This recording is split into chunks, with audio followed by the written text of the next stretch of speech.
O'Brien has directed 11 feature films, including She's Gotta Have It, Do the Right Thing, and Malcolm X. Now, his latest film, He Got Game, is the #1 film in the country. Please welcome Spike Lee.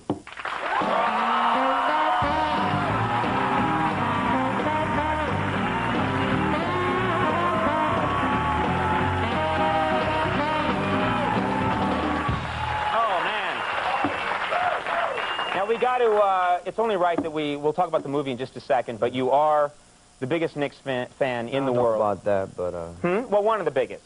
You're one of the most committed Knicks fans. You're wearing a Knicks button right now. And we have some, Pacer fans probably in the crowd. Couple. Yeah. Security is escorting them out right now. Now, how you feel? I mean, they lost, I'm sorry, first of all, my apologies, they lost the first 2 games. So you got to feel bad about that. Well, I was happy that Patrick played, and he hadn't played since December 20th, and he did decent, but coming home tomorrow for Saturday and starting in the Garden, national television, NBC, so I looked at the Knicks to win both games and tie it up. Now, you're going to be there in your normal seat, right? Right. And you really get involved. You get pretty heated. You get involved, and you get very emotional. I mean, there are times where I'm looking at you on TV and I think he's about to throw a shoe at somebody, you know? No, I mean, there's like a visible wall, and you can't cross that line, so you're never going to see me on the court, but... But you could throw something. I can't do that. I mean, I'll get my tickets revoked, but, you know. I enjoy the game, and it's a way for me to relax, so, and I know all the guys, we have a lot of fun, so... Which would make it more fun, I think. But even though, I mean, when I talk to the guys, not mean-spirited, you know, we're talking about stuff that's not even, has anything to do with basketball a lot of times. So, really? Yeah. You call the guys, like, during a game, and you're talking to them, and about just anything, gardening, stuff like that? Well, not that gardening, but, I just have a good rapport with the guys, so... See, I think that would make it more fun for you, because you do know these people. You know all the Knicks. You're friends with these people. And the visiting team, too. Yeah, but the visiting team also, you're friends with all those guys? A lot of them. See, that's not... If I went and I got a seat like you, and I was like, yo-ho, Patrick, yeah! He'd be like, who's that? They know you. Probably, maybe. They know you. I want to talk about the kind of movies you make, because I'm tempted to... Or I'm thinking that you would be tempted to want to make a big action picture at some point, because that is what, you know, they're so splashy, they make such a big fuss over those kind of movies. Have you ever thought, Spike Lee, I'm going to make a movie about a meteor that's coming to Earth or something like that? Like Armageddon or Deep Impact? Right. Yeah. No. Never tempted to do it. No. And there's nothing wrong with those films. I go see those films when they come out, but it's not really something that I would be interested in doing, because a lot of those science fiction films, you know, special effects films, you know, people just looking into a blue screen, and, you know, Godzilla, they weren't looking at Godzilla, they just look up in the air, that's Godzilla, and act scared. Right, you know? Right. It works for me, and then they have a giant rubber foot come down and stamp on them. I think that when you do a film, it's really 2 years out of your life, and it has to be something you're really passionate about, so.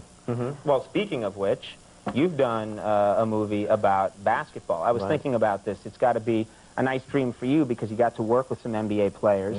You're shooting primarily on basketball courts, and you love to play. You're working with Denzel Washington. For the 3rd time. For the 3rd time, a guy you love to work with. And I understand he was, even though there were scenes in this movie, I was watching one scene where he and Ray Allen are playing against one another. Right.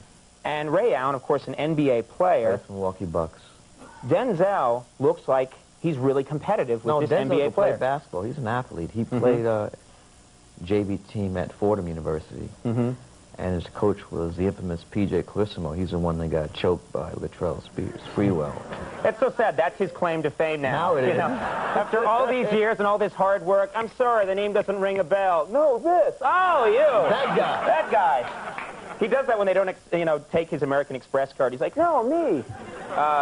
But Denzel could play. He's an athlete, and one of the reasons why we chose to cast basketball players, I think that's one of the reasons why a lot of sports films fail, because they have actors to play athletes.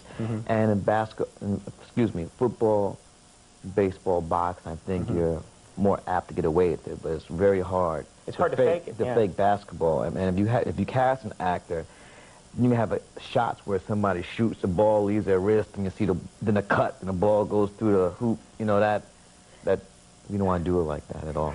That would be the basketball film I would be in. There'd be a shot of me going, "Ah!" like that, and then just swish, another cut, and then me going, yay! So we cast real guys.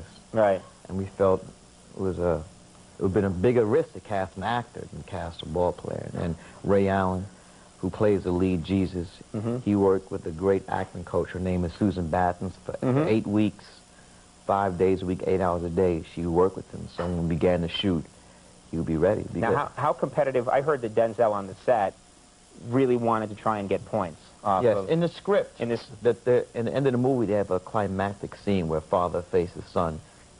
Denzel is the father of the #1 high school player in the nation. And in the script, Denzel's supposed to lose 11-0, 11-0. But Denzel said, hell no. You know, I'm going to score at least one basket. And Ray, you know, being a neophyte, he said, well, if it says I'm supposed to win 11-0, then I'm going to make sure Denzel doesn't score. But Denzel scored 5 baskets.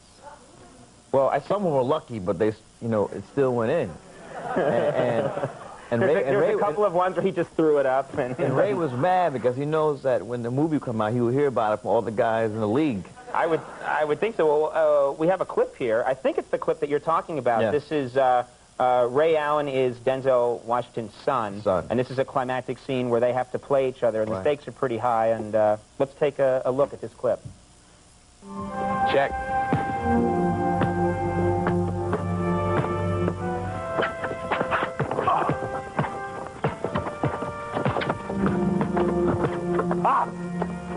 It's one. That's the only basket you getting all game. Is that a real basket he got off of him? That was the first basket. That's the first basket. Right. Okay. Now, my question is that a wig afro or a real afro? No, that's a real afro. That's the real afro? That's Denzel's real hair. Fake afro wigs don't work. Fake. You're telling me, all right? Fake. I tried it in the late 70s. No one bought it. Luckily, Denzel was able to grow his hair, so it worked out. You all had to wait. He gave him the script far enough in advance. How's that hair coming, Denzel? And he had a braid. See, he's a convict, so that's why you could wear it braided up. And it's a really cool idea for a story. I mean, I don't want to give too much away, but when I heard this story idea, I thought that's a neat concept. Right. The movie He Got Game is at theaters everywhere right now. #1 movie last weekend. Well, no? Deep Impact's opening today, so we had it for 1 week. Did I point out that it's a climactic scene between father and son here, but then it's interrupted by a meteor shower? So watch for that scene. That's pretty... Hey, Spike Lee, thank you very much. Good to have you. Always good to have you. Nicholas Turturro coming up. We'll take a break. We'll be right back.